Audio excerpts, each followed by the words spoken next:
Hello everyone, welcome to Beyond Sports. Aditya, Sahay, and well, I can say today I've been very lucky. I've been joined by Wimbledon champion Matthew Ebden. Matthew, thank you so much for joining us. No problem. Thanks for having me on. I'm obviously very excited at the moment. So good time to talk. Matthew, has the feeling finally sinked in that you are a Wimbledon champion along with Max Purcell? I don't think it really has, and I'm not sure if it ever will. I've been sort of waiting for something to feel different or together, I suppose, since winning on that final. And Wimbledon, it seems to be like nothing else. It's more than a tennis tournament. It's an iconic institution, and I can't really get my head around it yet. And I don't even know if I ever will. I've won the Australian Open before. I've won tour event titles. I've played Davis Cup. I've had a lot of great achievements and highlights, I suppose, in my career and life. But this one is very different. It's hard to explain, but yeah, center court at Wimbledon, playing there, winning there, all that history. It's like nothing I've ever felt before. So it's hard to really put into words, but there's a certain magic and very sort of strange, weird feelings that come with it. Of course, I'm incredibly happy and it's incredibly special and inspiring, but yeah, it's a very humbling experience to be part of, that a tiny piece of history of winning Wimbledon and be up on those boards as a Wimbledon champion. It's hard to explain. Definitely you must be speechless even after the win. But tell us what was the experience? I mean, what was the preparations that went into for you and Purcell, because you were the runners-up in the Australian Open. So were there some specific areas which you both tried to work upon, or you just backed the process? Yeah, a bit of everything. So yeah, obviously we've been working on our games as we always do, year after year, month after month, and we started at the US Open last year. We went to the quarterfinals there. We had match points against the team that ended up winning it. So we knew we could have quite easily been close to winning US Open last year. We came to Australian Open. It was only our second tournament together. Super tough draw. We played all the top teams in the world, went all the way to the final, and we thought we were going to win that one. We were confident, but on the day, the other Aussie boys served really well, played too good, and it wasn't our day. Then we went on. We consolidated. We played the Masters. We got our first title together in Houston. We had another final together in Hertogenbosch in the Netherlands, but we had a first round loss in the French Open, which we were not very happy about. We were a bit confused about, but it sort of brought to light a few little issues maybe that we had as in our game or as a partnership. And after we lost that match, we stood literally with our bags on our backs for about 4 hours right off the match court.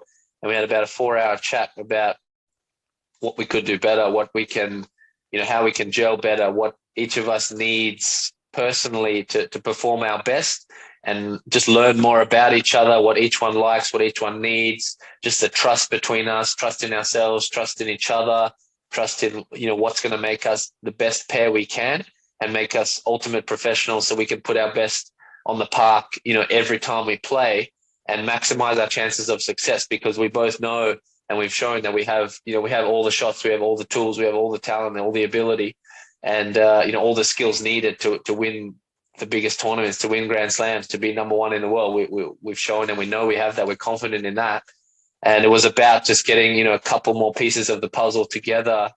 And it's obviously showed in at Wimbledon. So if there's ever a time for it to all come together and win five, 6 epic matches, it's Wimbledon. So we're obviously very, very happy with that. Well, it certainly came together at the perfect time. So I would like to ask you about the partnership with Max Purcell. I mean, how did it begin? What are your strengths and weaknesses, each other's strengths and weaknesses, and how do you complement each other on?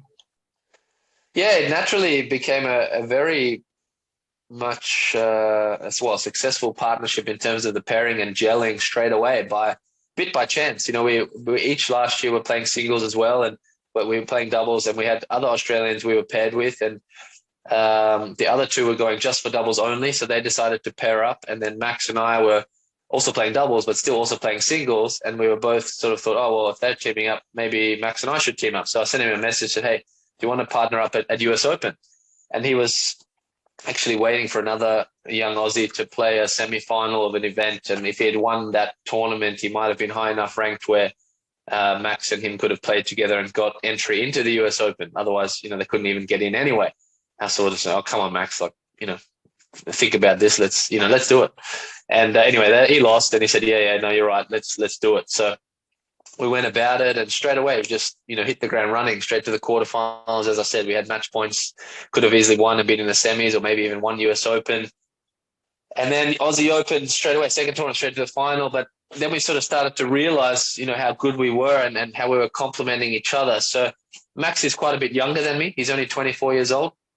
I'm now in my early 30s. So that, I guess that mixture of my experience and professionalism and all the things I've sort of seen and learned over all the years, mixed with Max's probably flair and sort of young exuberance, or young, a little bit of a rebel, a little bit unpredictable, a little bit, how do you say, a little bit exciting or flary, and you sort of don't know what you're really going to expect when you're with Max.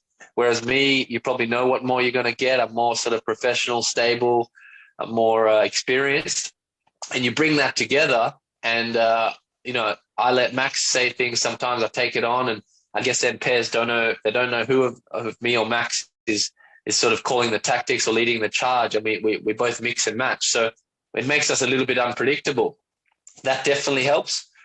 And then with our games, I think we're both similar sort of players, even on the singles court, where we both feel like we've got ability in hands and sort of all the shots. We've got the two-handed backhands, we've got the forehands, we both got big serves, we can hit all the spots, we've both got really good returns, we've both got great hands at the net, and probably great, really good movement. That's probably one of our strengths too, our agility and our movement. So it's rare then to find a partner that can do everything that you can do also. So then we feel like really confident in each other that we've got all the court and all the options covered, because, the best teams in the world in doubles, they're so good. So you need like really good tactics or really good strategies to be able to beat them. And often it's really complicated and really hard tactics or strategy or execution to pull that off. But because we know what we can do and we know what our partner can do, we're confident that we can do everything. So we then have options to adjust our games or I guess adjust depending on who we're playing. So we really believe, even when we were down or losing, we knew we had the tools to be able to win. So then it was a matter of, the mental stuff, just fighting, having a good mentality and being professional and, coming together, staying together, sticking together when it's tough, and, picking each other up, lifting each other when we need to. And yeah, it sort of just all came together in the right time. Now, Matthew, the focus has now shifted to the US Open, which is the last Grand Slam of the year. So are you tweaking your plans in a bit? I mean, it's from the grass court to the hard court now. So in order to maintain your winning run, are you trying to bring some changes to your preparations, or will you just follow your own process? Yeah, look, if we look at our track record this last 9 months, we've obviously got a lot of good things going, and up to Wimbledon, we've probably got everything going incredibly well. You can always improve, you can always do a bit better, and we'll try to do that. We'll look at our game, we'll look at where we can get even better and try to become even stronger. But now also it's about adapting to the hard court season.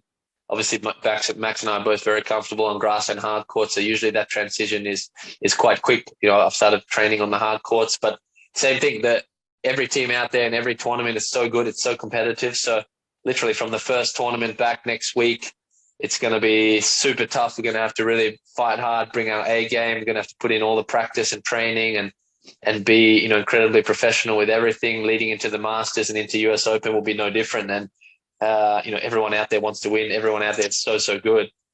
So we really have to bring everything every time we step out on the court to have the chance to win. So we are going to do our best as always, and we're going to keep going for it.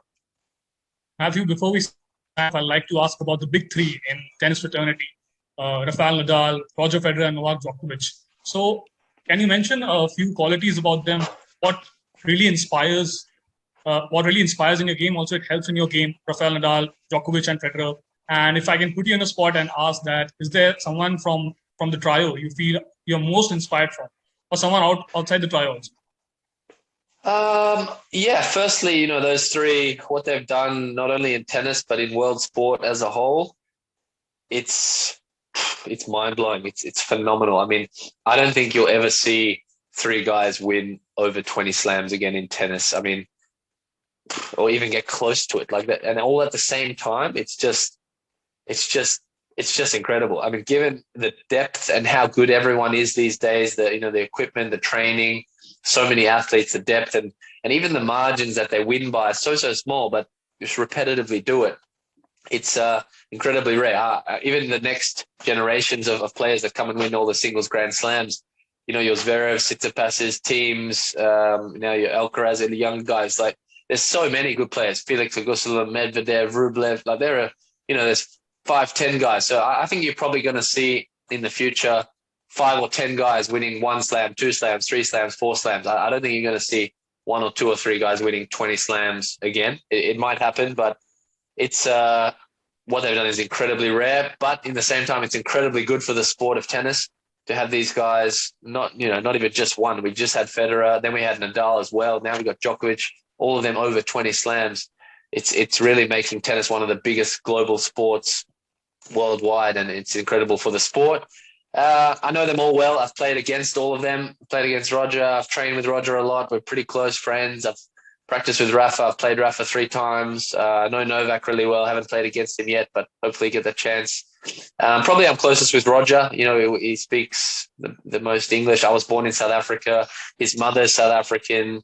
He nearly came to live in Australia. We have a lot to talk about. We trained a lot together, and probably our game styles are most similar.